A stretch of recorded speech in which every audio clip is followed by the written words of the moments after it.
قلبي دوما يغمرني من فيض ضياء آيات المولى تدفعني نحو العليا. الحمد لله رب العالمين والعاقبۃ للمتقین والصلاۃ والسلام علی رسولہ الکریم، اما بعد فاعوذ باللہ من الشیطان الرجیم، بسم اللہ الرحمن الرحیم، الحمد للہ رب العالمین الرحمن الرحیم مالک یوم الدین، ایاک نعبد و ایاک نستعین، اہدنا الصراط المستقیم صراط الذین انعمت علیہم غیر المغضوب علیہم ولا الضالین، آمین۔ قرآن مجید کی تلاوت سے پہلے تعوذ کیا جاتا ہے، اللہ تعالیٰ کی پناہ حاصل کی جاتی ہے شیطان مردود سے۔ عام طور پر شیطان سے پناہ حاصل کی جاتی ہے کسی بہت بری بات کے ہونے پر یا کسی بہت ہی زیادہ قوی عمل پر کہ لا حول ولا قوت اشہد ان لا الہ الا اللہ الیاذ باللہ۔ لیکن قرآن مجید کے تلاوت سے پہلے تعوذ کا، شیطان سے اللہ کی پناہ مانگنے کا نبی اکرم صلی اللہ علیہ وسلم کو سورۃ النحل میں حکم دیا گیا ہے، اور ان کی وساطت سے یہ حکم ہم سب کے لیے ہے کہ جب بھی ہم قرآن مجید پڑھیں تو قرآن مجید کی تلاوت سے پہلے شیطان مردود سے اللہ تعالیٰ کی پروٹیکشن حاصل کریں۔ بسم اللہ پڑھنے کا حکم قرآن مجید میں ایک ہی مرتبہ ہے، لہذا احناف کے نزدیک قرآن مجید سے پہلے زندگی میں ایک بار بسم اللہ الرحمن الرحیم پڑھنا ضروری ہے، لیکن ہر دفعہ تلاوت سے پہلے تعوذ کا پڑھنا جو ہے یہ ضروری ہے، اس کو نوٹ کر لیں۔ عام طور پر ہم بسم اللہ الرحمن الرحیم پڑھ کے تلاوت شروع کرتے ہیں تو وہ سنت کی حیثیت رکھتا ہے، بہتر ہے پڑھنا، لیکن تعوذ جو ہے یہ قرآن مجید کے تلاوت سے پہلے فرض ہے۔ اس کی وضاحت جا کر ہو جائے گی انشاءاللہ جب ہم سورۃ اعراف میں پہنچیں گے کہ شیطان نے اللہ تعالیٰ کو چیلنج کیا تھا کہ اگر تو مجھے مہلت دے دے تو میں تیرے صراط مستقیم پر، اور وہ رستہ جو قرآن مجید دکھا رہا ہے وہ قرآن مجید ہے ہدایت کے لیے، تو میں تیرے صراط مستقیم پر مورچہ بندی کروں گا اور پھر سامنے سے، پیچھے سے، دائیں اور بائیں سے ان پر حملہ آور ہوں گا، اور تو ان میں سے اکثر کو شکر گزار نہیں پائے گا۔ لہذا بہت سیریسلی تعوذ کرنا چاہیے قرآن مجید کی تلاوت سے پہلے، واقعتاً ایک ڈر اپنے دل میں محسوس کرتے ہوئے کہ کہیں مجھے شیطان بھٹکا نہ دے، اے اللہ تو میری رہنمائی فرمانا، میری حفاظت فرمانا۔ بسم اللہ الرحمن الرحیم، شروع اللہ کے نام سے جو الرحمن الرحیم ہے۔ الحمدللہ رب العالمین، ساری حمد، ساری تعریف اللہ تعالیٰ کے لیے ہے، لیکن کلمہ حمدللہ عربی محاورے میں قرآن مجید کے نازل ہونے سے پہلے سے اللہ کا شکر ادا کرنے کے لیے استعمال ہوتا تھا۔ یہ بات ذہن میں رکھیے گا کہ مکے کے کافر اللہ تعالیٰ کو توحید کے ساتھ خالق کائنات مانتے تھے، اللہ تعالیٰ کی عبادت کرتے تھے اگرچہ شرک کے ساتھ۔ تو یہ ہمارے ذہن میں ایک بات بیٹھی ہوئی ہے کہ شاید کافر اللہ کو مانتے ہی نہیں تھے، یہ بات درست نہیں ہے۔ تو اللہ کا شکر ادا کرنے کے لیے وہ الحمدللہ ہی کا کلمہ ادا کیا کرتے تھے۔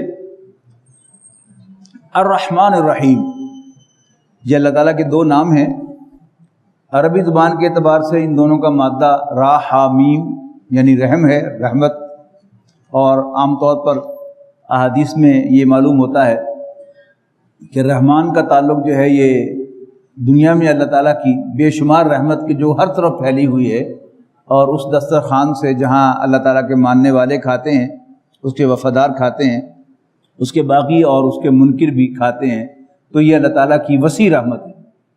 اور الرحیم یہ اللہ تعالیٰ کا نام ہے جو اللہ تعالیٰ کی اس رحمت کو ظاہر کرتا ہے کہ جو جنت میں اہل ایمان کو ملے گی، اور اس میں دوام ہوگا، اس میں کوئی انٹرپشن یا وقفہ نہیں ہوگا۔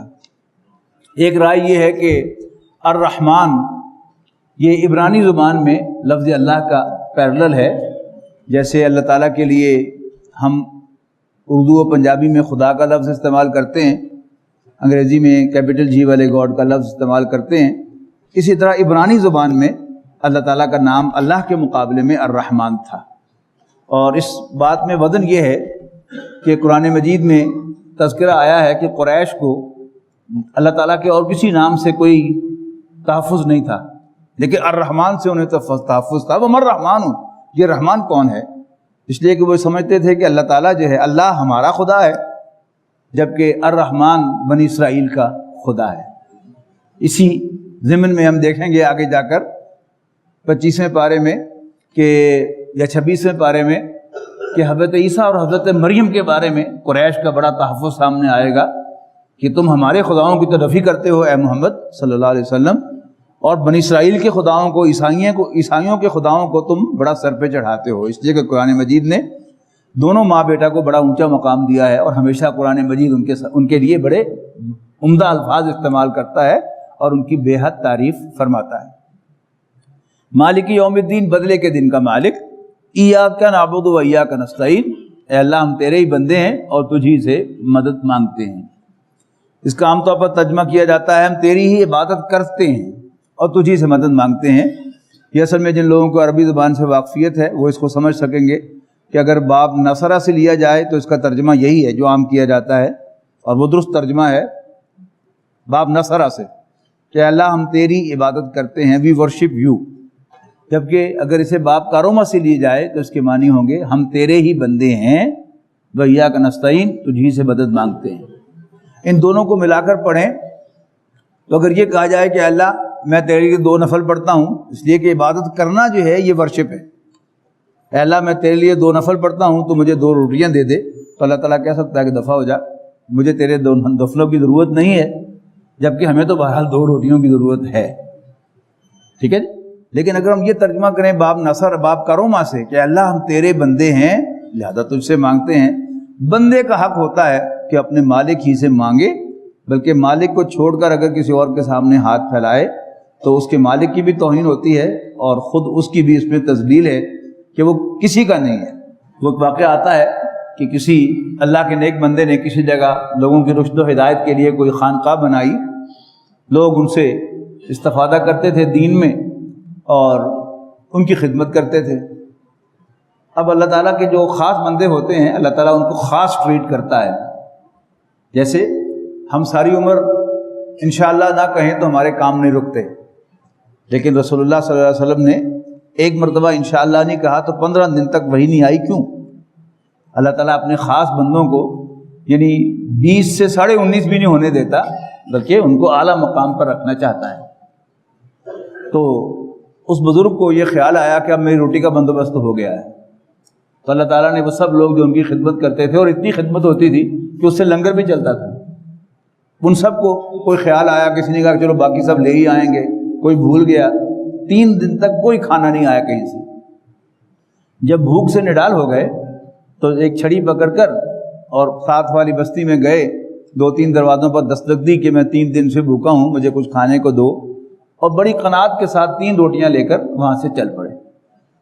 اور جب اپنی کٹیا کی طرف چلے تو گاؤں کا ایک کتا پیچھے ہو لیا، بہت بھونکا، انہوں نے آخر تنگ آ کر ایک روٹی اس کو ڈال دی، اس نے فٹافٹ روٹی پھاڑی، کھائی اور پھر پیچھے، دوسری بھی ڈال دی، کتا پھر پیچھے، تیسری بھی ڈال دی، کتا پھر پیچھے، آخر جھنجھلا کر اس کی طرف دیکھ کر چھڑی اس کی طرف کر کے، بے غیرت، میں 3 دن کا بھوکا تھا، 3 روٹیاں تمہیں ڈال چکا ہوں جو میں لے کے آیا تھا، اب بھی بھونک رہے ہو۔